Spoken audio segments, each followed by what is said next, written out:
আসসালামু আলাইকুম রহমতুল্লাহ। হজরত জুবাইর ইবনে আওয়াম রাদিয়াল্লাহু তাআলা আনহু একজন বড় মাপের সাহাবী ছিলেন, যিনি পৃথিবীতে থাকতে জান্নাতের সুসংবাদ পেয়েছিলেন। আজকে তাকে নিয়ে কথা বলতেছি, এর পিছনে কারণ হলো তিনি একজন বড় ব্যবসায়ী ছিলেন। আমাদের মতো ব্যবসায়ী না, তিনি খুবই বড় লেভেলের ব্যবসায়ী ছিলেন। আর মানুষ তাকে এতটাই বিশ্বাস করত, এতটাই সৎ ছিলেন তিনি, তার কাছে মানুষ আমানত রেখে যাইতো। আর যখন মানুষ তার কাছে টাকা পয়সা বা যা কিছুই রাখতে আসতেন, তিনি সেটা আমানত হিসাবে নিতেন না।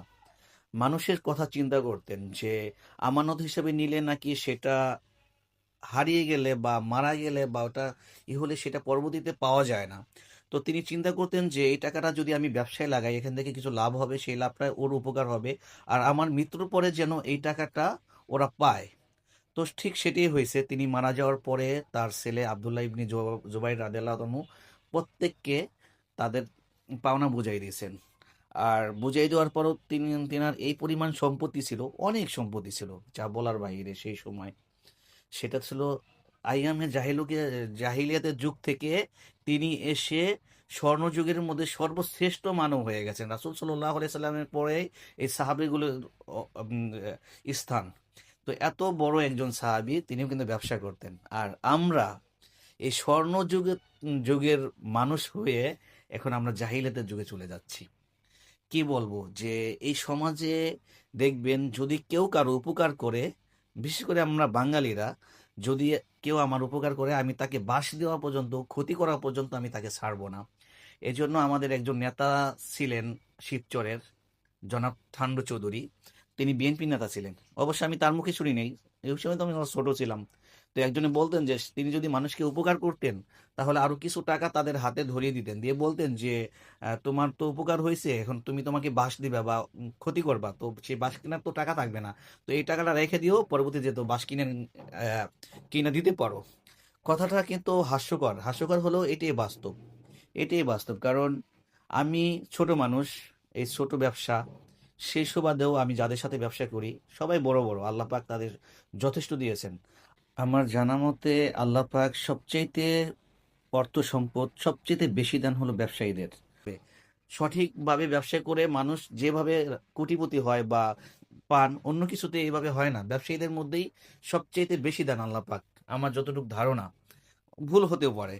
তো সেই ব্যবসায়ীরাই অন্যের টাকার প্রতি এতটাই লোভ করে, এতটাই লোভ করে যে আপনি ব্যবসা করতেছেন, কিছু মাল তাকে দিলেন, কিন্তু নেওয়ার পরে 2, 4, 5 লাখ টাকা আপনার কাছে বাঁচলো, একটা সময় বেজে গেল, যাওয়ার পরে সে কি করবে?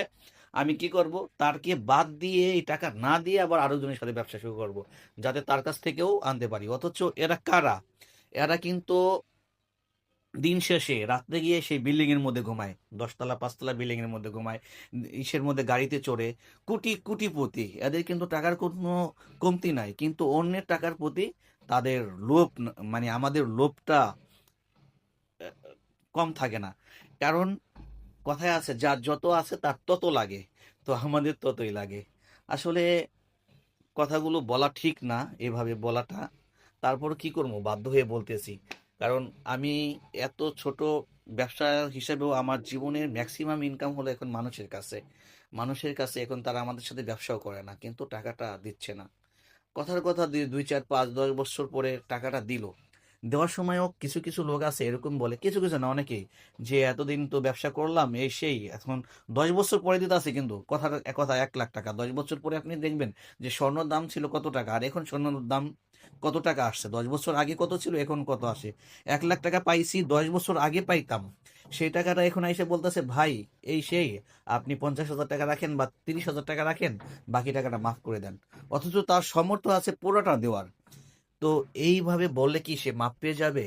অথবা অনেকে এই কথাও বলেন যে আমি যদি মরে যাই, আমার সন্তান আপনাকে এই টাকাটা বা এই ঋণ পরিশোধ করে দেবে। হায় রে মানুষ, আমরা কতটা নির্বোধ যে আমি আরেকজনের কাছ থেকে টাকা আনলাম, আমার দিতে মন চায় না, সেই টাকা আমি সন্তান দিবে সেটা আমি কিভাবে বিশ্বাস করি? আমরা সন্তানকে কি ওইভাবে শিক্ষা দিতে পারি? শিক্ষা কিভাবে দিব? সে তো আমার কাছ থেকেই শিখবে। আমি 6, 9, 2 নম্বরই করে এই সন্তান বড় করছি, তো সেই সন্তান আমার কথা মানে আমার ই করবে।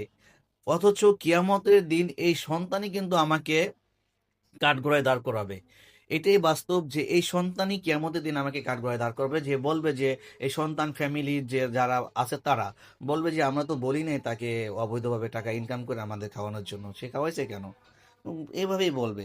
তো আমি বলবো ব্যবসায়ী ভাইদের যে আপনারা ব্যবসায়ীকে যারাই বলেন যে ঋণ বা অন্যের হক মেরে কোনোদিন সে জান্নাতে যেতে পারবে না। এটা আল্লাহ পাক ওয়াদাভক্ত। আগে হক পরিশোধ করতে হবে, তারপরে জান্নাতে আল্লাহ পাক নিবেন। জান্নাতে কে যাবে না যাবে, কিন্তু আল্লাহ পাক নিজেও ওয়াদাভক্ত করছে যে ঋণ পরিশোধ করতে হবে আগে।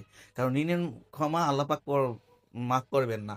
একটা জিনিস দেখবেন, আপনি আল্লাহর সাথে শরিক করছেন, আল্লাহর কাছে কান্নাকাটি করলেন, প্রচুর কান্নাকাটি করলেন, হয়তো বা আল্লাহ মাফ করে দিতে পারেন। শরিক করছেন, তওবা করলেন, কিন্তু ঋণ হাজার তওবা করলেও আল্লাহ পাক মাফ করবে না। এই ঋণ পরিশোধ করার আগে আপনি হজ করেন, সেই হজ হয়তো বা কবুল হবে না। এই ঋণ পরিশোধ করার আগে আপনি দান করেন, সেই দানও হয়তো বা আল্লাহ পাক কবুল করবেন না। কারণ দান করার আগে ঋণ পরিশোধ করতে হবে, হজ করার আগে ঋণ পরিশোধ করতে হবে। আর আমরা ঋণ পরিশোধ না করে বিভিন্ন ভালো কাজে করি। আমি অনেকে দেখি ফেসবুকে, আমার ভাই বেড়াদার বা বন্ধু বান্ধব বা ব্যবসায়ীরা আছে, এ, টাকা পয়সা পাবে অনেকে, সেটা কি করে না, দানের মানে দান করতেছে সেটা ভিডিও করে ছেড়ে দিচ্ছে, অমুককে সহযোগিতা করে, অমুককে সহযোগিতা করে। আরে ভাই, দান হলো নফল ইবাদাত আর ঋণ পরিশোধ করা ফরজ, সেটা আমাদের আগে বুঝতে হবে। আর এখানে আরেকটা কথা বলে রাখি যে সবাই কিন্তু এরকম না, এখনো কিন্তু ভালো মানুষ আছে, অনেক ভালো মানুষ আছে। আমার অনেক ব্যবসায়ীরা আছে, কয়েকজনের নাম না বললেই নাই, ঠিক আছে নাম বললাম না, কিন্তু তারা আমার সহযোগিতা করেন প্রচণ্ড। কিছু আছে সংখ্যায় তারা খুবই কম, কিন্তু আছেন, যখন যেটা চাই দিয়ে দেয়। আবার আমরাও তাদের সাধ্যমতো করার চেষ্টা করি। তো ভালো থাকবেন। অনেক কথা বলা হয়ে গেছে, অনেক বড় হয়ে গেছে। যদি ভুল ত্রুটি হয় ক্ষমা দৃষ্টিতে দেখবেন। আল্লাহ হাফেজ।